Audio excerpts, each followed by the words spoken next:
స్వతహాగా AP CM Jagan మొండివాడు. ఆ మొండితనమే ఆయనకు ఈ స్థాయికి తీసుకువచ్చింది. ఆయనేమీ దీర్ఘకాలం రాజకీయం చేయలేదు, కీలక పదవులు చేపట్టలేదు.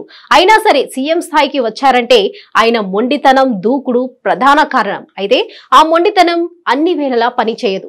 ఒక్కోసారి ప్రతికూలత కూడా చూపుతుంది. వచ్చే ఎన్నికల్లో అటువంటి ప్రతికూలత వచ్చే అవకాశం ఉన్నట్లు విశ్లేషకులు అభిప్రాయపడుతున్నారు. ఏపీలో ప్రభుత్వంపై తీవ్ర స్థాయిలో వ్యతిరేకత ఉన్న మాట వాస్తవం.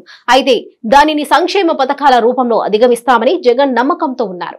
ఈ క్రమంలో ఆయనకు ఎదురవుతున్న సవాళ్లను సైతం మొండితనంతో నిర్లక్ష్యం చేస్తున్నారు. దాని పర్యవసనాలు ఎన్నికల్లో ఉంటాయని హెచ్చరికలు వస్తున్నాయి. ముందుగా జగన్ కు ఉద్యోగాలు దూరమయ్యాయి. ఉపాధ్యాయులు సైతం ఎదురు తిరిగారు, రోడ్లపైకి వచ్చి నిరసన తెలిపారు. అయినా సరే ఆ రెండు వర్గాల విషయంలో జగన్ మొండితనమే చూపారు. క్షేత్ర స్థాయిలో ప్రజలపై ప్రభావితం చేసే వర్గాలను చేజేతులా దూరం చేసుకున్నారు. వారి విషయంలో శత్రుత్వాన్ని పెంచుకున్నారు.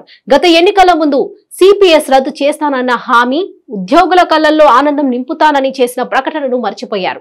అధికారంలోకి వచ్చాక వారికి అందుతున్న రాయితీలను నిలిపివేశారు. వేతన బకాయాలు చెల్లించడం లేదు. సహజంగానే వారి వ్యతిరేకత వర్గీయులుగా మారిపోయారు. ప్రజల్లో ప్రభుత్వంపై వ్యతిరేకత పెంచేలా వ్యవహరిస్తున్నారు. అయితే అదే మొండితనంతో జగన్ ముందుకు సాగుతున్నారు. అంగన్వాడీలు సుమారు 42 రోజుల పాటు సమ్మె కొనసాగించారు. వారిపై చివరకు ఎస్మా ప్రయోగానికి సైతం జగన్ వెనుకడుగు వేయలేదు. రూపాయి వేతనం పెంచకుండానే వారి సమ్మెను విమరింపజేశారు. ఉద్యోగుల నుంచి తొలగిస్తానన్న హెచ్చరికతో దారి తెచ్చుకున్నారు. వాస్తవానికి అంగన్వాడీ ఉద్యోగుల పేద వర్గాలతో సంబంధాలు కలిగి ఉంటారు. అయినా సరే జగన్ వెనక్కి తగ్గలేదు. అదే మొండితనంతో అంగన్వాడీల సమ్మెకు చెక్ చెప్పారు.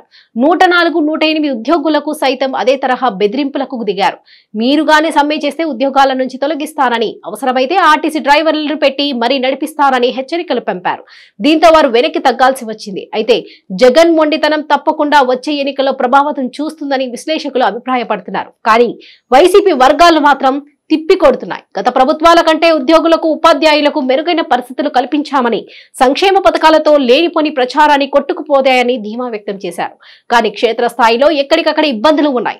ప్రభుత్వ బాధిత వర్గాలుగా ఉన్న ఉద్యోగులు, ఉపాధ్యాయులు, కార్మిక పెద్ద ఎత్తున ప్రభుత్వానికి వ్యతిరేకంగా ప్రచారం చేస్తున్నాయి. జగన్ మొండితనానికి విరుగుడు చర్యలు ప్రారంభించారు. మరి అందులో జగన్ సక్సెస్ అవుతారా, లేకుంటే బాధిత వర్గాలు అనుకున్నది సాధిస్తారా అనేది చూడాలి.